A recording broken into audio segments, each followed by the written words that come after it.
जय श्री राम दोस्तों। तो आज है नवरात्रि का तीसरा दिन। तो नहा धोकर सबसे पहले किया मैंने देवी माँ को याद। थोड़ी देर में बड़ी बहना भी आ चुकी थी, जिसने साइड में आकर सबसे पहले घुसेड़ा मुझे कोने पर। तो मैंने भी कर ले, पहले तू ही कर ले। और हम दोनों यहाँ पर लगे थे कपूर जलाने की कोशिश में, जो 1 घंटे से जल ही नहीं रहा था। फिर फाइनली कपूर जलाने के बाद हम दोनों ने शुरू की यहाँ पे आरती।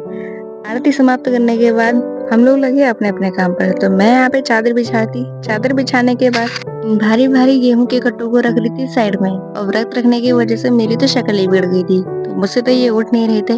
फिर भी कोशिश करने के बाद इन भारी भारी सामानों को एक एक करके रखा उनकी अपनी जगह पर। सारा सामान हटाने के बाद आराम से बैठकर पिया मैंने यहाँ पे सबसे पहले पानी। थोड़ी देर में पी मैंने नमकीन के साथ चुस्की मारकर चाय। चाय पीने के बाद मैं यहाँ पर लगी थी अपने काम पर।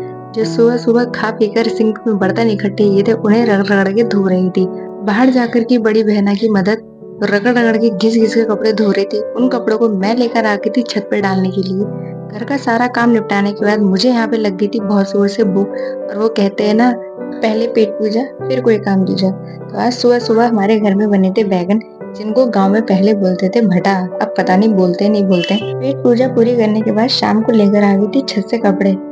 घर का कितना भी काम निपटा लो, निपटता ही नहीं है, बढ़ता ही चला जाता है, बढ़ता ही चला जाता है। और ये सिर्फ मेरे घर की नहीं, हर घर की कहानी है। तो इस काम को भी खुशी खुशी करते करते मैंने यहाँ पे सारे कपड़े एक एक करके तय बना लिए थे।